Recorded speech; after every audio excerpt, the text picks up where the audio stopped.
Chapter 3. My first days in school were uneventful, except for the shock my first name had from my teachers. Of course, they quickly solved this problem by simply using my last name.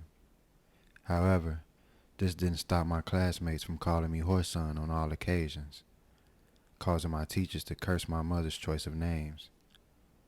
At this stage of life, school was wonderful. On the way to school, we used to steal from the delivery trucks making their morning stops. On a few occasions, some prostitute who was still up working or just coming out would yell at me, "I'm telling your mammy on you, boy, if you steal that junk." I don't know if they ever told, but if they did, Jesse never said anything about it. Because the whores always yelled at me, it made me popular with my gang. They commented on the fact that all the prostitutes on Hastings knew me. My best friend, Tony, would put his arm around my shoulder. His mother sometimes worked with Jesse, so we spent a lot of time together. "Me and you, whoreson," he would say, "we gonna be the best pimps in the whole goddamn world." I would look up to Tony's dark face and grin. He was taller than me, and I was tall for my age. Tony could outrun plus outfight anybody in our gang except Ape. Everybody knew nobody could whip Ape. He was big, dumb, and strong. There were a lot of grown men who wouldn't tangle with Ape. We always waited on the corner in the mornings for everybody in our gang before going to school. If somebody wasn't going, there was always some kid in the gang who knew about it. Tony would stop by for me. Then we would stop and get Ape. This way, everybody came to the corner with somebody. After 9 or 10 of us got together, we would start for school, looking for something to steal on the way. After my 9th birthday, I began to really understand the meaning of my name. I began to understand just what my mother was doing for a living. There was nothing I could do about it. But even had I been able to, I wouldn't have changed it. There was a boy in our gang named Milton, whose mother wouldn't allow Tony or me in her house.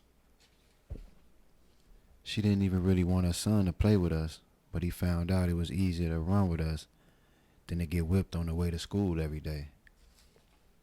I once heard her yell at him while we were waiting on the sidewalk, "Milton, if I catch you giving that junkie bitches some of your candy, I'll kill you when you get home." That goes for that little half-white nigga they call whoreson too. You hear me, boy? I mean it now. You take this quarter and save some change for school. It had been Tony's idea that Milton try and get some money so we could buy some candy.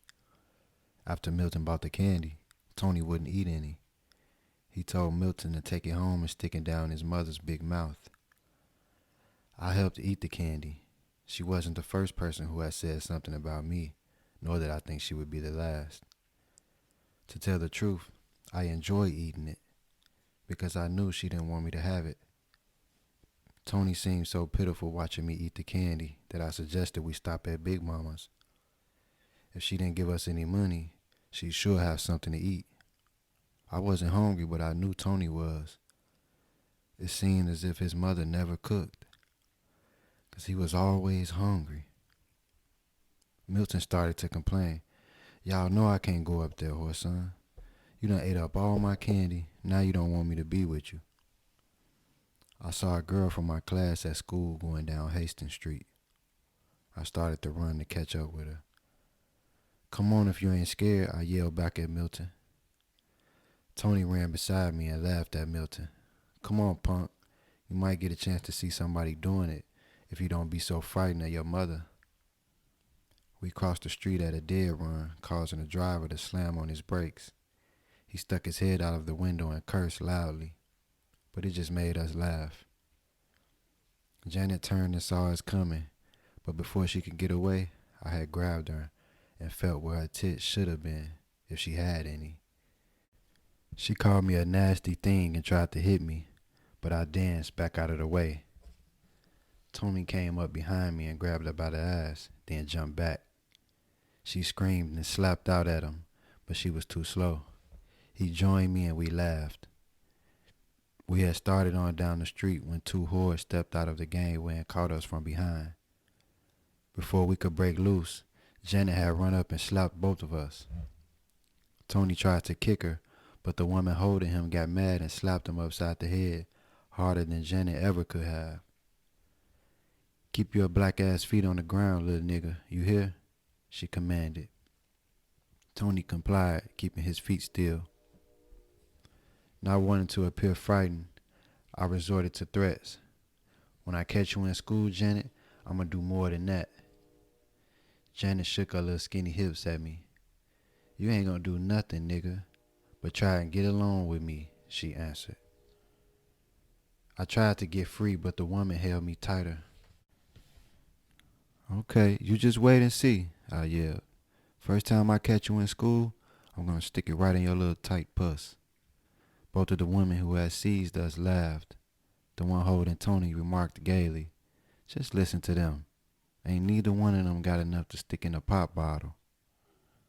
I turned bright red, blushing down to my toes. Tony was on the case, though. He capped sharply, "We got enough to bust your big wide ass open, woman." Instead of making them angry, his remark only amused them. Then suddenly we heard a voice roar from the window above us. Big Mama was leaning out of the window. "Bring them fresh little niggas up here. I want to see how long it's going to be before they fill on another little girl in the streets." On hearing the sound of Big Mama's voice, plus seeing that look in her eyes, we really tried to get free. It was useless, though, because after she finished speaking, some more girls helped the first two carry us upstairs. When we got upstairs, Big Mama bore down on us. Both of us were shaking so bad we couldn't get our lies straight. I tried to explain that we were not feeling Janet, just playing with her. For telling this lie, I got a well-placed slap. After that, the women got together and took our pants off. A white man coming out of the back bedroom stopped and gave Big Mama his belt. She took the belt and lit us up with it. After we had begged, cried, and pleaded, plus called her grandma, she gave us our pants back and sent us into the kitchen to eat. After eating some ham hocks and greens, we tried to beg some money out of Big Mama. She promised us another beating if we didn't get out of her sight, so we ran down the stairs. The long, narrow stairway was dimly lit, so we didn't see the two women who had grabbed us until we got to the bottom. They stood in the dilapidated doorway, laughing at us. Tony asked the one who had grabbed him to give up a quarter. She gave him a personal invitation to go to hell, so I tried another approach. I promised the one who had caught me a kiss if she would give up the coin. She stared at me for a moment. "Give me one good reason why I should want to kiss you," she said, "and I'll give you a quarter."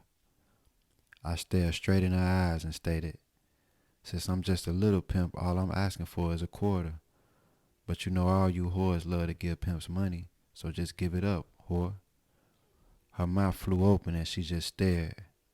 I stepped back out of the way. I knew Jessie had told all of her girlfriends to pop me upside the head whenever they heard me swear, so I wasn't taking no chances. The sound of men laughing caused me to turn. I saw two men sitting in a Cadillac who I knew had to be real pimps. They were wearing silk suits and their hair was beautifully processed. One of the men called over to the girl I had been talking to. He gave her $2 and pointed at us. "You give it to them," he said. "That way they can say they really got some whore money." She came back from the car and gave Tony his dollar. She held mine in her hand. "You owe me something," she said, and leaned down. I caught Tony's eye. He nodded towards her breast. I winked at him and stood on my toes. I put my hand with the dollar in it around her neck, then kissed her on the mouth. She stuck her tongue in my mouth, my eyes open in surprise. Reaching up with my empty hand, I squeezed her left breast. I ducked my head to miss the blow if one was coming, before she could move.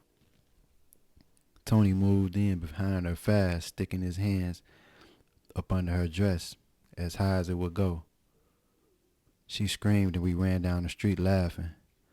Tony yelled to me, "Whoreson, she ain't got no drawers on." People walking down the street stopped and laughed. Big Mama yelled out the window at us, and the pimps in the car roared with laughter. The other prostitutes broke out in a run after us, but when we cut into a gangway that led into an alley, she stopped. After this experience, Tony and I stayed on Hastings. When we were on this street, excitement, everything seemed to happen. Life was full. Perhaps our introduction to vice was premature for our age, but it prepared us well for our chosen profession. My mother tried hard during this period to stop me from hanging around pool rooms and trick houses. Her beatings were useless, though. She even tried using coat hangers twisted together. She called them her pimp sticks and used them only when I had been exceptionally bad. Even after she had used coat hangers, I wouldn't stay off the corner.